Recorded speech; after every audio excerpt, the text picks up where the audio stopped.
ಸ್ನೇಹಿತರೆ, MNS ಅಕಾಡೆಮಿಗೆ ಸ್ವಾಗತ.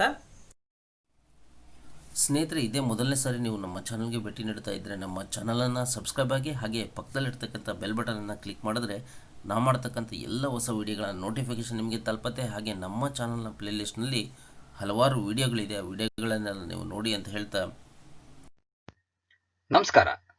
ದಿನಾಂಕ 26/11/2020 ಪ್ರಚಲಿತ ಘಟನೆಗಳಿಗೆ ಸಂಬಂಧಪಟ್ಟಿರುವಂತಹ ಎಪಿಸೋಡ್ಗೆ ಸ್ವಾಗತ, ಸುಸ್ವಾಗತ. ಈ ಒಂದು ಎಪಿಸೋಡ್ ಅನ್ನ ಸಂಪೂರ್ಣವಾಗಿ ನೋಡಿ, ಇಷ್ಟವಾದಲ್ಲಿ ಲೈಕ್ ಮಾಡಿ, ಶೇರ್ ಮಾಡಿ, ಕಮೆಂಟ್ ಮಾಡಿ. ಇಲ್ಲಿ ಕೊಟ್ಟಿರುವಂತಹ ಪ್ರತಿಯೊಂದು ಪ್ರಶ್ನೆಗೂ ಅದರದ್ದೇ ಆಗಿರುವಂತಹ ಹಲವಾರು ವಿವರಣಾತ್ಮಕ ಅಂಶಗಳನ್ನು ಕೊಡಲಾಗಿದೆ. ಕಾರಣ ಇಷ್ಟೇ, ಆ ವಿವರಣಾತ್ಮಕ ಅಂಶಗಳ ಮೇಲೂ ಕೂಡ ಮುಂದಿನ ಸ್ಪರ್ಧಾತ್ಮಕ ಪರೀಕ್ಷೆಗಳಲ್ಲಿ ಪ್ರಶ್ನೆ ಕೇಳುವಂತಹ ಸಾಧ್ಯತೆ ಇರುತ್ತೆ. ಹಾಗೇನೆ ಈ ಎಪಿಸೋಡ್ನ ಕೊನೆಗೆ 2 ಪ್ರಶ್ನೆಗಳನ್ನ ಕೊಟ್ಟಿದ್ದೀವಿ. ಸಂಪೂರ್ಣವಾಗಿ ಈ ಎಪಿಸೋಡ್ನ ನೋಡಿದ್ರೆ ಆ 2 ಪ್ರಶ್ನೆಗಳಿಗೂ ಕೂಡ ನೀವು ಸರಿಯಾದ ಉತ್ತರವನ್ನ ಕೊಡ್ತೀರಾ. ನಿಮ್ಮ ಸರಿಯಾದ ಉತ್ತರದ ನಿರೀಕ್ಷೆಯಲ್ಲಿ ಕಾರ್ಯಕ್ರಮವನ್ನ ಪ್ರಾರಂಭ ಮಾಡ್ತಾ ಇದ್ದೀವಿ. All the best. 40th international Emmy awards 2020 ರಲ್ಲಿ ಯಾವ Indian show best drama series award ಅನ್ನು ಗೆದ್ದಿದೆ? ಸರಿಯಾದ ಉತ್ತರ ಆಪ್ಷನ್ 2, ಡೆಲ್ಲಿ ಕ್ರೈಮ್. ನೆಟ್ಫ್ಲಿಕ್ಸ್ ಶೋದ ಡೆಲ್ಲಿ ಕ್ರೈಮ್ 48ನೇ ಅಂತಾರಾಷ್ಟ್ರೀಯ ಎಮ್ಮಿ ಪ್ರಶಸ್ತಿ 2020 ರಲ್ಲಿ ಅತ್ಯುತ್ತಮ ಡ್ರಾಮಾ ಸೀರೀಸ್ ಪ್ರಶಸ್ತಿಯನ್ನು ಗೆದ್ದಿದೆ. ಡ್ರಾಮಾ ಸೀರೀಸ್ ಭಾರತದಿಂದ ಅಂತಾರಾಷ್ಟ್ರೀಯ ಎಮ್ಮಿ ಪ್ರಶಸ್ತಿಯನ್ನು ಗೆದ್ದ ಮೊದಲ ವೆಬ್ ಸರಣಿಯಾಗಿದೆ.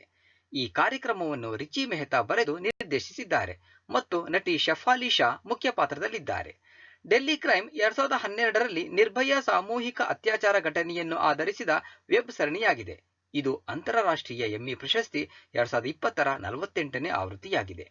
ಕೊರೋನಾ ವೈರಸ್ ಸಾಂಕ್ರಾಮಿಕ ರೋಗದಿಂದಾಗಿ ಪ್ರಶಸ್ತಿಗಳನ್ನು ಅಂತಾರಾಷ್ಟ್ರೀಯ ಎಮ್ಮಿಗಳ ಇತಿಹಾಸದಲ್ಲಿ ಮೊದಲ ಬಾರಿಗೆ ವರ್ಚುವಲ್ ನಲ್ಲಿ ನಡೆಸಲಾಯಿತು. So option 2 is the right answer. ಅತ್ಯುತ್ತಮ ನಟ ಅಂತಾರಾಷ್ಟ್ರೀಯ ಎಮ್ಮಿ ಪ್ರಶಸ್ತಿ 2020 ಗೆದ್ದವರು ಯಾರು? ಸರಿಯಾದ ಉತ್ತರ ಆಪ್ಷನ್ 1, ಬಿಲ್ಲಿ ಬ್ಯಾರೆಟ್. ರೆಸ್ಪಾನ್ಸಿಬಲ್ ಚೈಲ್ಡ್ UK ಯಲ್ಲಿನ ಪಾತ್ರಕ್ಕಾಗಿ ಬಿಲ್ಲಿ ಬ್ಯಾರೆಟ್ಗೆ 48ನೇ ಅಂತಾರಾಷ್ಟ್ರೀಯ ಎಮ್ಮಿ ಪ್ರಶಸ್ತಿಗಳಲ್ಲಿ ಅತ್ಯುತ್ತಮ ನಟ ಪ್ರಶಸ್ತಿಯನ್ನು ಗೆದ್ದಿದ್ದಾರೆ. So option 1 is the right answer. Umang app ಬಿಡುಗಡೆಯಾದ ಎಷ್ಟು ವರ್ಷಗಳನ್ನು ಗುರುತಿಸಲು ಇತ್ತೀಚೆಗೆ ಸರ್ಕಾರವು ಉಮಾಂಗ್ ಅಪ್ಲಿಕೇಶನ್ ನ ಅಂತಾರಾಷ್ಟ್ರೀಯ ಆವೃತ್ತಿಯನ್ನ ಬಿಡುಗಡೆ ಮಾಡಿದೆ? ಸರಿಯಾದ ಉತ್ತರ ಆಪ್ಷನ್ 4, 3 ವರ್ಷಗಳು. 2020ರ ನವೆಂಬರ್ 23ರಂದು ಕೇಂದ್ರ ಎಲೆಕ್ಟ್ರಾನಿಕ್ಸ್ ಮತ್ತು ಮಾಹಿತಿ ತಂತ್ರಜ್ಞಾನ, ಸಂವಹನ ಮತ್ತು ಕಾನೂನು ಸಚಿವ ಶ್ರೀ ರವಿಶಂಕರ್ ಪ್ರಸಾದ್ ಅವರು ಉಮಾಂಗ್ ಅಪ್ಲಿಕೇಶನ್ ನ ಅಂತಾರಾಷ್ಟ್ರೀಯ ಆವೃತ್ತಿಯನ್ನು ಬಿಡುಗಡೆ ಮಾಡಿದರು.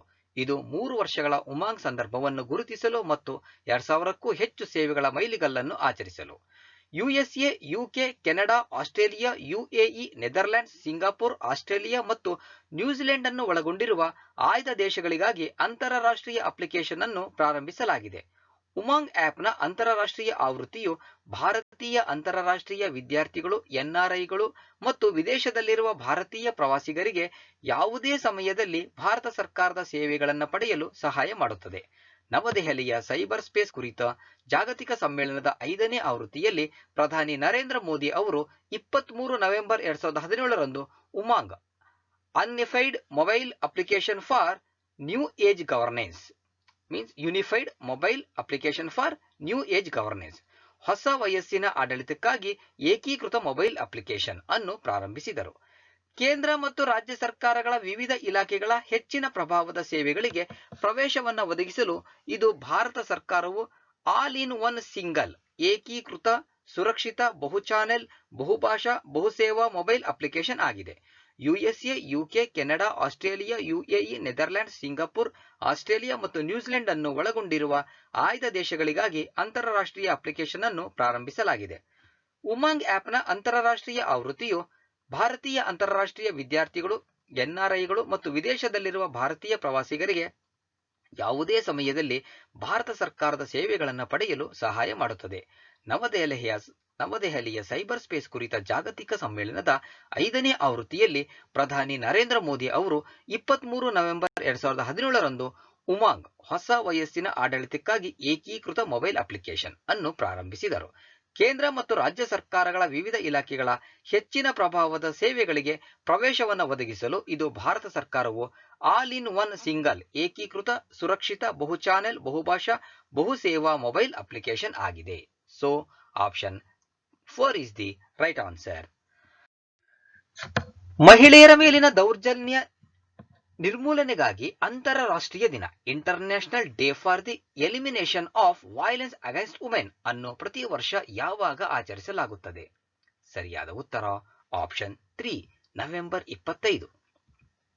ಮಹಿಳೆಯರ ಮೇಲಿನ ದೌರ್ಜನ್ಯ ನಿರ್ಮೂಲನೆಗಾಗಿ ಅಂತಾರಾಷ್ಟ್ರೀಯ ದಿನವೆಂದು ಗೊತ್ತುಪಡಿಸಿದ ದಿನವಾದ ನವೆಂಬರ್ 25ರಂದು ವಿಶ್ವಾದ್ಯಂತ ಆಚರಿಸಲಾಗುತ್ತದೆ. ಉದ್ದೇಶ: ಪ್ರಪಂಚದಾದ್ಯಂತದ ಮಹಿಳೆಯರು ವಿವಿಧ ರೀತಿಯ ಹಿಂಸಾಚಾರಗಳಿಗೆ ಒಳಗಾಗುತ್ತಾರೆ ಮತ್ತು ಅವರ ಸಮಸ್ಯೆಯ ನೈಜ ಸ್ವರೂಪವನ್ನು ಹೆಚ್ಚಾಗಿ ಮರೆಮಾಡಲಾಗುತ್ತದೆ ಎಂಬ ಅರಿವು ಮೂಡಿಸುವುದು.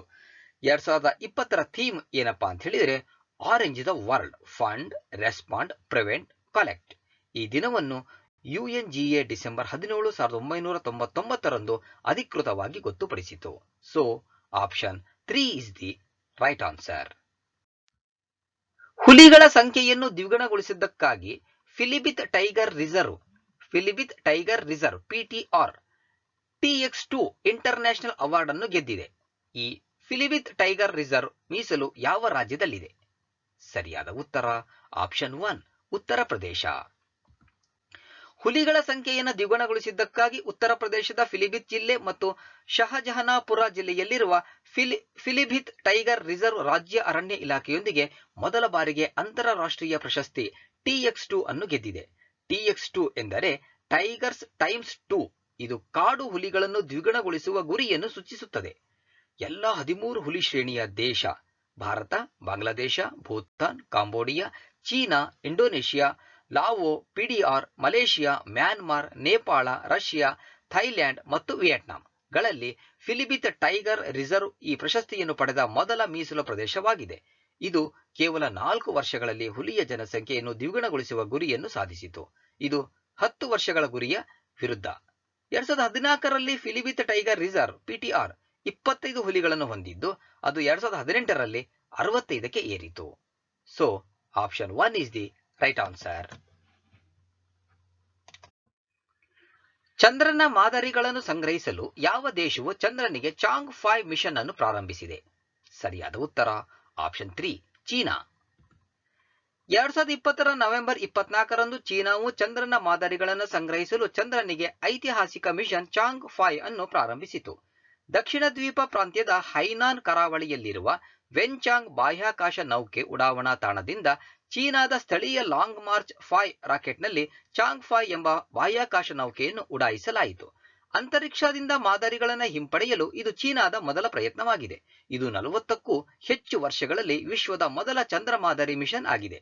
ಇಲ್ಲಿಯವರೆಗೆ US ಮತ್ತು ಸೋವಿಯತ್ ಯೂನಿಯನ್ ಎಂಬ 2 ರಾಷ್ಟ್ರಗಳು ಮಾತ್ರ ಚಂದ್ರನ ಅವಶೇಷಗಳನ್ನು ಸಂಗ್ರಹಿಸಲು ಸಮರ್ಥವಾಗಿವೆ. ಕೊನೆಯ ಕಾರ್ಯಾಚರಣೆಯನ್ನು 1976ರಲ್ಲಿ ಸೋವಿಯತ್ ಒಕ್ಕೂಟದ ಲೂನಾ 24 ಮಿಷನ್ ಕೈಗೆತ್ತಿಕೊಂಡಿತು. ಚೀನಾದ ಬಾಹ್ಯಾಕಾಶ ನೌಕೆ ಚಂದ್ರನಿಂದ ಮಾದರಿಗಳನ್ನು ಸಂಗ್ರಹಿಸಿ ಹಿಂತಿರುಗಿಸುತ್ತದೆ. ಇದು ಯಶಸ್ವಿಯಾದರೆ ಚೀನಾ ಚಂದ್ರನ ಮಾದರಿಯನ್ನು ಸಂಗ್ರಹಿಸಿದ 3ನೇ ರಾಷ್ಟ್ರವಾಗಲಿದೆ. ಚಂದ್ರನ ಮಾದರಿಗಳಿಗೆ ಸಂಬಂಧಿಸಿದ ಆನ್-ಸೈಟ್ ವಿಶ್ಲೇಷಣೆ ಡಾಟಾವನ್ನು ಪಡೆದುಕೊಳ್ಳಲು ಲ್ಯಾಂಡಿಂಗ್ ಪ್ರದೇಶದ ತನಿಖೆಯನ್ನು ಮಿಷನ್ ಉದ್ದೇಶಿಸಿದೆ. ಜೊತೆಗೆ ಚಂದ್ರನ ಮಾದರಿಗಳ ವ್ಯವಸ್ಥಿತ ಮತ್ತು ದೀರ್ಘಕಾಲೀನ ಪ್ರಯೋಗಾಲಯ ವಿಶ್ಲೇಷಣೆ ಮಾಡುವುದಾಗಿದೆ. So option 3 is the right answer.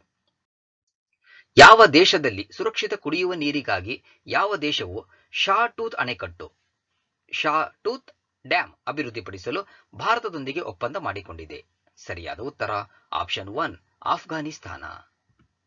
Kabul ನಗರದ 2 ಮಿಲಿಯನ್ ನಿವಾಸಿಗಳಿಗೆ ಸುರಕ್ಷಿತ ಕುಡಿಯುವ ನೀರನ್ನು ಒದಗಿಸುವ ಶಾ ಟೂತ್ ಡ್ಯಾಂ ನಿರ್ಮಾಣ ಮಾಡಲಾಗುತ್ತಿದೆ. ಕಾಬೂಲ್ ನಗರಕ್ಕೆ ವಿದ್ಯುತ್ ಒದಗಿಸಲು ಭಾರತವು 2019ರಲ್ಲಿ ನಿರ್ಮಿಸಿದ 202 ಕಿಲೋಮೀಟರ್ ಫುಲ್ ಎ ಕುಂಬ್ರಿ ಪ್ರಸರಣ ಮಾರ್ಗದಲ್ಲಿ ಈ ಅಣೆಕಟ್ಟು ನಿರ್ಮಿಸಲಾಗುವುದು. ಆಫ್ಘಾನಿಸ್ತಾನದಲ್ಲಿ ಹೆಚ್ಚಿನ ಪರಿಣಾಮದ ಸಮುದಾಯ ಅಭಿವೃದ್ಧಿ ಯೋಜನೆಗಳ ಹಂತ 4 ಪ್ರಾರಂಭ ಇದಾಗಿದೆ. ಇದು ಆಫ್ಘಾನಿಸ್ತಾನದಲ್ಲಿ ಭಾರತ ಕೈಗೊಳ್ಳಲಿರುವ $80 ಮಿಲಿಯನ್ ಮೌಲ್ಯದ 100ಕ್ಕೂ ಹೆಚ್ಚು ಯೋಜನೆಗಳನ್ನು ಒಳಗೊಂಡಿದೆ. So option 1 is the right answer. ಭಾರತವು ಇತ್ತೀಚೆಗೆ ಬ್ರಹ್ಮೋಸ್ ಸೂಪರ್ಸಾನಿಕ್ ಕ್ರೂಸ್ ಕ್ಷಿಪಣಿಯ ಆವೃತ್ತಿಯನ್ನು ಯಶಸ್ವಿಯಾಗಿ ಪರೀಕ್ಷಿಸಿದೆ. ಈ ಕ್ಷಿಪಣಿಯನ್ನು ಭಾರತ ಯಾವ ದೇಶದ ಸಹಯೋಗದೊಂದಿಗೆ ಉಡಾಯಿಸಿದೆ? ಸರಿಯಾದ ಉತ್ತರ ಆಪ್ಷನ್ 4 ರಷ್ಯಾ. 2020ರ ನವೆಂಬರ್ 24ರಂದು ಅಂಡಮಾನ್ ಮತ್ತು ನಿಕೋಬಾರ್ ದ್ವೀಪಗಳ ಭೂಪ್ರದೇಶದಿಂದ ಬ್ರಹ್ಮೋಸ್ ಸೂಪರ್ಸಾನಿಕ್ ಕ್ರೂಸ್ ಕ್ಷಿಪಣಿಯ ಭೂದಾಳಿಯ ಆವೃತ್ತಿಯನ್ನು ಭಾರತ ಯಶಸ್ವಿಯಾಗಿ ಪರೀಕ್ಷಿಸಿತು. ಬ್ರಹ್ಮೋಸ್ ಸೂಪರ್ಸಾನಿಕ್ ಕ್ರೂಸ್ ಕ್ಷಿಪಣಿ ತನ್ನ ವರ್ಗದಲ್ಲಿ ವಿಶ್ವದ ಅತಿ ವೇಗದ ಕಾರ್ಯಾಚರಣಾ ವ್ಯವಸ್ಥೆಯಾಗಿದೆ. ಡಿಆರ್ಡಿಒ ಇತ್ತೀಚೆಗೆ ಕ್ಷಿಪಣಿ ವ್ಯವಸ್ಥೆಯ ವ್ಯಾಪ್ತಿಯನ್ನು ಈಗಿರುವ 298 ಕಿಲೋಮೀಟರ್ನಿಂದ 450 ಕಿಲೋಮೀಟರ್ಗೆ ವಿಸ್ತರಿಸಿದೆ. ಬ್ರಹ್ಮೋಸ್ ಸಾರ್ವತ್ರಿಕ ದೀರ್ಘ ಶ್ರೇಣಿಯ ಸೂಪರ್ಸಾನಿಕ್ ಕ್ರೂಸ್ ಕ್ಷಿಪಣಿ ವ್ಯವಸ್ಥೆಯಾಗಿದ್ದು, ಇದನ್ನು ಭೂಮಿ, ಸಮುದ್ರ ಮತ್ತು ಗಾಳಿಯಿಂದ ಉಡಾಯಿಸಬಹುದು. ಕ್ಷಿಪಣಿಯನ್ನು ಡಿಆರ್ಡಿಒ ಭಾರತ ಮತ್ತು ರಷ್ಯಾದ ಎನ್ಪಿಒಎಂ ಜಂಟಿಯಾಗಿ ಅಭಿವೃದ್ಧಿಪಡಿಸಿದೆ. So option 4 is the right answer. ISRO ಅಧ್ಯಕ್ಷ ಕೆ ಶಿವನ್ ಅವರಿಗೆ ಇತ್ತೀಚೆಗೆ ಯಾವ ಸರ್ಕಾರದ ಒಡೆತನದ ವಿಶ್ವೇಶ್ವರಯ್ಯ ತಾಂತ್ರಿಕ ವಿಶ್ವವಿದ್ಯಾಲಯವು ಡಾಕ್ಟರ್ ಆಫ್ ಸೈನ್ಸ್ ಗೌರವ ಡಾಕ್ಟರೇಟ್ ನೀಡಿ ಗೌರವಿಸಿದೆ? ಸರಿಯಾದ ಉತ್ತರ ಆಪ್ಷನ್ 2 ಕರ್ನಾಟಕ. ಕರ್ನಾಟಕ ಸರ್ಕಾರದ ವಿಶ್ವೇಶ್ವರಯ್ಯ ತಾಂತ್ರಿಕ ವಿಶ್ವವಿದ್ಯಾಲಯವು ಇಸ್ರೋ ಅಧ್ಯಕ್ಷ ಕೆ ಶಿವನ್ ಅವರಿಗೆ ಡಾಕ್ಟರ್ ಆಫ್ ಸೈನ್ಸ್ ಗೌರವ ಡಾಕ್ಟರೇಟ್ ನೀಡಿದೆ. 21 ನವೆಂಬರ್ 2020 ಕರ್ನಾಟಕದ ರಾಜ್ಯಪಾಲ ವಾಜುಭಾಯಿ ವಾಲಾ ಅವರು ಡಾಕ್ಟರೇಟ್ ಅನ್ನು ಇಸ್ರೋ ಮುಖ್ಯಸ್ಥರಿಗೆ ನೀಡಿದರು. So option 2 is the right answer. ಈ ಯಾವ ಸಿಖ್ ಗುರುಗಳ ನೆನಪಿನಲ್ಲಿ ಶಾಹೀದಿ ದಿವಾಸ್ ಎಂದು ಪ್ರತಿ ವರ್ಷ 24 ನವೆಂಬರ್ ರಂದು ಆಚರಿಸಲಾಗುತ್ತದೆ? ಸರಿಯಾದ ಉತ್ತರ ಆಪ್ಷನ್ 4 ಗುರು ತೇಜ್ ಬಹದ್ದೂರ್. ಪ್ರತಿ ವರ್ಷ ನವೆಂಬರ್ 24 ಸಿಖ್ ಧರ್ಮದ ಸಿಖ್ಖರ 9ನೇ ಗುರು ತೇಜ್ ಬಹದ್ದೂರ್ ಅವರ ಹುತಾತ್ಮ ದಿನವೆಂದು ಆಚರಿಸಲಾಗುತ್ತದೆ. ಈ ದಿನವನ್ನು ದೇಶಾದ್ಯಂತ ಗುರು ತೇಜ್ ಬಹದ್ದೂರ್ ಶಹೀದಿ ದಿವಸ್ ಎಂದು ಆಚರಿಸಲಾಗುತ್ತದೆ. ಇದು 1675 ನವೆಂಬರ್ 24 ಗುರು ತೇಜ್ ಬಹದ್ದೂರ್ ತಮ್ಮ ಸಮುದಾಯಕ್ಕೆ ಸೇರಿದ ಜನರ ಹಿತಕ್ಕಾಗಿ ಮತ್ತು ಧರ್ಮ, ಮಾನವ ಮೌಲ್ಯಗಳು, ಆದರ್ಶಗಳು ಮತ್ತು ತತ್ವಗಳನ್ನು ರಕ್ಷಿಸಲು ತಮ್ಮ ಪ್ರಾಣವನ್ನು ತ್ಯಾಗ ಮಾಡಿದರು. So option 4 is the right answer. Online gaming ನಿಷೇಧಿಸಲು ಯಾವ ರಾಜ್ಯಪಾಲರು ಸುಗ್ರೀವಾಜ್ಞೆಯನ್ನು ಹೊರಡಿಸಿದ್ದಾರೆ? ಸರಿಯಾದ ಉತ್ತರ ಆಪ್ಷನ್ 1 ತಮಿಳುನಾಡು. ತಮಿಳುನಾಡು ರಾಜ್ಯಪಾಲ ಬನ್ವಾರಿಲಾಲ್ ಪುರೋಹಿತ್ ಅವರು ಇತ್ತೀಚೆಗೆ ರಾಜ್ಯದಲ್ಲಿ ಆನ್ಲೈನ್ ಗೇಮಿಂಗ್ ನಿಷೇಧಿಸುವ ಸುಗ್ರೀವಾಜ್ಞೆಯನ್ನು ಹೊರಡಿಸಿದ್ದಾರೆ.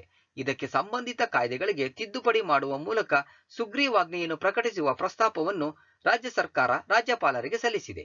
ಈ ಆನ್ಲೈನ್ ಗೇಮಿಂಗ್ ಕೃತ್ಯದಲ್ಲಿ ತೊಡಗಿರುವವರಿಗೆ 5,000 ರೂಗಳ ದಂಡ ಮತ್ತು 6 ತಿಂಗಳ ಜೈಲು ಶಿಕ್ಷೆ ವಿಧಿಸುತ್ತದೆ. ಇನ್ನು ಇದರಲ್ಲಿ ಸೈಬರ್ ಜಾಗದಲ್ಲಿ ಬೆಟ್ಟಿಂಗ್ ಮಾಡುವ ವ್ಯಕ್ತಿಗಳನ್ನು ಸಹ ನಿಷೇಧಿಸಬಹುದು. So option 1 is the right answer. ಭಾರತೀಯ ಮೂಲದ ಅರ್ಥಶಾಸ್ತ್ರಜ್ಞ ಮತ್ತು ಲೇಖಕ ಲಾರ್ಡ್ ಮೇಘನಾಥ್ ದೇಸಾಯಿ ವರ್ಣಭೇದ ನೀತಿಯನ್ನು ಉಲ್ಲೇಖಿಸಿ ಯಾವ ದೇಶದ ಪ್ರಮುಖ ಪಕ್ಷಕ್ಕೆ ರಾಜೀನಾಮೆ ನೀಡಿದ್ದಾರೆ? ಸರಿಯಾದ ಉತ್ತರ ಆಪ್ಷನ್ 2 ಯುನೈಟೆಡ್ ಕಿಂಗ್ಡಮ್. ವರ್ಣಭೇದ ನೀತಿಯನ್ನು ನಿಭಾಯಿಸುವಲ್ಲಿ ವಿಫಲವಾದ ಕಾರಣ ಭಾರತೀಯ ಮೂಲದ ಅರ್ಥಶಾಸ್ತ್ರಜ್ಞ ಮತ್ತು ಲೇಖಕ ಲಾರ್ಡ್ ಮೇಘನಾಥ್ ದೇಸಾಯಿ ಅವರು ಯುಕೆ ವಿರೋಧ ಪಕ್ಷದ ಲೇಬರ್ ಪಕ್ಷದ ಸದಸ್ಯ ಸ್ಥಾನಕ್ಕೆ ರಾಜೀನಾಮೆ ನೀಡಿದ್ದಾರೆ. ಲೇಬರ್ ಪಾರ್ಟಿಗೆ ಹಲವಾರು ವರ್ಷಗಳಿಂದ ಆಂಟಿಸೆಮಿಟಿಸಂ ಆರೋಪವಿದೆ. So option 2 is the right answer. ಈ ಕೆಳಗಿನವರಲ್ಲಿ ರಾಷ್ಟ್ರೀಯ ಬಿಕ್ಕಟ್ಟು ನಿರ್ವಹಣಾ ಸಮಿತಿಯ national crisis management committee NCMC ಅಧ್ಯಕ್ಷರು ಯಾರು? ಸರಿಯಾದ ಉತ್ತರ ಆಪ್ಷನ್ 4 ಕೇಂದ್ರ ಕ್ಯಾಬಿನೆಟ್ ಕಾರ್ಯದರ್ಶಿ. ಕೇಂದ್ರ ಕ್ಯಾಬಿನೆಟ್ ಕಾರ್ಯದರ್ಶಿ ಶ್ರೀ ರಾಜೀವ್ ಗೌಬಾ ಅವರು ಇತ್ತೀಚೆಗೆ ರಾಷ್ಟ್ರೀಯ ಬಿಕ್ಕಟ್ಟು ನಿರ್ವಹಣಾ ಸಮಿತಿಯ ಸಭೆಯ ಅಧ್ಯಕ್ಷರಾಗಿ ಆಂಧ್ರಪ್ರದೇಶ, ತಮಿಳುನಾಡು ಮತ್ತು ಪುದುಚೇರಿಯ ಮುಖ್ಯ ಕಾರ್ಯದರ್ಶಿಗಳೊಂದಿಗೆ ವಿಡಿಯೋ ಕಾನ್ಫರೆನ್ಸಿಂಗ್ ಮೂಲಕ ನಿವಾರ್ ಚಂಡಮಾರುತದ ಸ್ಥಿತಿಯನ್ನು ಪರಿಶೀಲಿಸಿದ್ದಾರೆ. ರಾಷ್ಟ್ರೀಯ ಬಿಕ್ಕಟ್ಟು ನಿರ್ವಹಣಾ ಸಮಿತಿ ಎನ್ಸಿಎಂಸಿ ನೈಸರ್ಗಿಕ ವಿಪತ್ತುಗಳ ಹಿನ್ನೆಲೆಯಲ್ಲಿ ಪರಿಹಾರ ಕ್ರಮಗಳನ್ನು ಪರಿಣಾಮಕಾರಿಯಾಗಿ ಅನುಷ್ಠಾನಗೊಳಿಸಲು ಭಾರತ ಸರ್ಕಾರ ಸ್ಥಾಯಿ ರಾಷ್ಟ್ರೀಯ ಬಿಕ್ಕಟ್ಟು ನಿರ್ವಹಣಾ ಸಮಿತಿಯನ್ನು ರಚಿಸಿದೆ. ಇದರ ಅಧ್ಯಕ್ಷತೆಯನ್ನು ಕೇಂದ್ರ ಕ್ಯಾಬಿನೆಟ್ ಕಾರ್ಯದರ್ಶಿ ವಹಿಸಲಿದ್ದಾರೆ. So option 4 is the right answer. November 24, 2020 ಭಾರತೀಯ ಸರ್ಕಾರ ಎಷ್ಟು ಮೊಬೈಲ್ ಅಪ್ಲಿಕೇಶನ್ಗಳನ್ನು ನಿರ್ಬಂಧಿಸಿದೆ? ಸರಿಯಾದ ಉತ್ತರ ಆಪ್ಷನ್ 3 43. ಭಾರತದ ಭದ್ರತೆಗೆ ಅಪಾಯವಿದೆ ಎಂದು ಉಲ್ಲೇಖಿಸಿ AliExpress, Alipay, CamCard, WeDate and Taobao live ಸೇರಿದಂತೆ 43 ಮೊಬೈಲ್ ಅಪ್ಲಿಕೇಶನ್ಗಳನ್ನು ನಿರ್ಬಂಧಿಸಲು ಕೇಂದ್ರ ಎಲೆಕ್ಟ್ರಾನಿಕ್ಸ್ ಮತ್ತು ಮಾಹಿತಿ ತಂತ್ರಜ್ಞಾನ ಸಚಿವಾಲಯವು ನವೆಂಬರ್ 24, 2020 ಮಾಹಿತಿ ತಂತ್ರಜ್ಞಾನ ಕಾಯ್ದೆಯ ಸೆಕ್ಷನ್ 69A ಅಡಿಯಲ್ಲಿ ಆದೇಶ ಹೊರಡಿಸಿದೆ. So option 3 is the right answer. ICC player of the decade award ಈ ಕೆಳಗಿನವರಲ್ಲಿ ಯಾರು ನಾಮನಿರ್ದೇಶನಗೊಂಡಿದ್ದಾರೆ? ಸರಿಯಾದ ಉತ್ತರ ಆಪ್ಷನ್ 1 ವಿರಾಟ್ ಕೊಹ್ಲಿ. ಭಾರತದ ನಾಯಕ ವಿರಾಟ್ ಕೊಹ್ಲಿ ಮತ್ತು ಸ್ಪಿನ್ನರ್ ರವಿಚಂದ್ರನ್ ಅಶ್ವಿನ್ ಅವರನ್ನು ICC player of the decade ಅವಾರ್ಡ್ಗೆ ಆಯ್ಕೆ ಮಾಡಲಾಗಿದೆ. ಭಾರತದ MS ಧೋನಿ, ವಿರಾಟ್ ಕೊಹ್ಲಿ ಮತ್ತು ರೋಹಿತ್ ಶರ್ಮಾ, ಶ್ರೀಲಂಕಾದ ಲಸಿತ್ ಮಾಲಿಂಗ ಮತ್ತು ಕುಮಾರ್ ಸಂಗಕ್ಕರ, ಆಸ್ಟ್ರೇಲಿಯಾದ ಮಿಚೆಲ್ ಸ್ಟಾರ್ಕ್ ಮತ್ತು ದಕ್ಷಿಣ ಆಫ್ರಿಕಾದ AB de Villiers ODI one day international player of the decade ಅವಾರ್ಡ್ಗೆ ಆಯ್ಕೆಯಾಗಿದ್ದಾರೆ. So option 1 is the right answer. ದುರುದ್ದೇಶಪೂರಿತ ವಿಷಯ ಅಬ್ಯೂಸಿವ್ ಕಂಟೆಂಟ್ ಅನ್ನು ಜೈಲು ಶಿಕ್ಷೆಯೊಂದಿಗೆ ಶಿಕ್ಷಿಸಲು ಪ್ರಯತ್ನಿಸುವ ಸುಗ್ರೀವಾಜ್ಞೆಯನ್ನು ಯಾವ ರಾಜ್ಯ ಸರ್ಕಾರ ತಡೆಹಿಡಿದಿದೆ? ಸರಿಯಾದ ಉತ್ತರ ಆಪ್ಷನ್ 4 ಕೇರಳ. ಕೇರಳ ಸರ್ಕಾರವು ನವೆಂಬರ್ 23, 2020 ನಿಂದನೀಯ ಅಥವಾ ಮಾನಹಾನಿಕರ ವಿಷಯವನ್ನು ಹಾಕಿದವರಿಗೆ 3 ವರ್ಷಗಳವರೆಗೆ ಜೈಲು ಶಿಕ್ಷೆಗೆ ಗುರಿಪಡಿಸುವ ಸುಗ್ರೀವಾಜ್ಞೆಯನ್ನು ತಡೆಹಿಡಿಯಲು ನಿರ್ಧರಿಸಿತು. So option 4 is the right answer. Afghanistan 2020 ಸಮ್ಮೇಳನದಲ್ಲಿ ಭಾರತವನ್ನು ಪ್ರತಿನಿಧಿಸಿದವರು ಯಾರು? ಸರಿಯಾದ ಉತ್ತರ ಆಪ್ಷನ್ 2 ಎಸ್ ಜೈಶಂಕರ್. ಆಫ್ಘಾನಿಸ್ತಾನ 2020 ಸಮ್ಮೇಳನದಲ್ಲಿ ಮಾತನಾಡುವಾಗ ಆಫ್ಘಾನಿಸ್ತಾನದಲ್ಲಿ ಹಿಂಸಾಚಾರವನ್ನು ತಡೆಯಲು ತಕ್ಷಣದ ಮತ್ತು ಸಮಗ್ರ ಕದನ ವಿರಾಮಕ್ಕೆ ಭಾರತೀಯ ವಿದೇಶಾಂಗ ಸಚಿವ ಎಸ್ ಜೈಶಂಕರ್ ಕರೆ ನೀಡಿದರು. ಶಾಂತಿ ಪ್ರಕ್ರಿಯೆಯು ಆಫ್ಘಾನ್ ನೇತೃತ್ವದ, ಆಫ್ಘಾನ್ ಒಡೆತನದ ಮತ್ತು ಆಫ್ಘಾನ್ ನಿಯಂತ್ರಿತವಾಗಿರಬೇಕು ಎಂದು ಅವರು ಪುನರುಚ್ಚರಿಸಿದರು. So option 2 is the right answer. Bharat ಮತ್ತು ಯಾವ ದೇಶಗಳ ನಡುವಿನ ಪರಸ್ಪರ ಒಪ್ಪಂದದ ಪ್ರಕ್ರಿಯೆ mutual agreement procedure MAP map ಅತಿ ಹೆಚ್ಚು ಒಪ್ಪಂದ ಅನುಪಾತಕ್ಕಾಗಿ OECD ಮ್ಯಾಪ್ 2019 ಅವಾರ್ಡ್ ಅನ್ನು ಗೆದ್ದಿದೆ? ಸರಿಯಾದ ಉತ್ತರ ಆಪ್ಷನ್ 2 ಜಪಾನ್.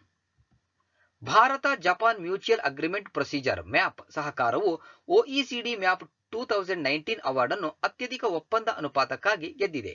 ಇದು ತೆರಿಗೆ ನಿಶ್ಚಿತತೆಯನ್ನು ಒದಗಿಸುವ ಭಾರತದ ಬದ್ಧತೆಯನ್ನು ಮತ್ತು ಜಪಾನಿನ ಕಂಪನಿಗಳಿಗೆ ಪರಿಣಾಮಕಾರಿ ವಿವಾದ ಪರಿಹಾರದ ಕಾರ್ಯವಿಧಾನವನ್ನು ತೋರಿಸುತ್ತದೆ. So option 2 is the right answer.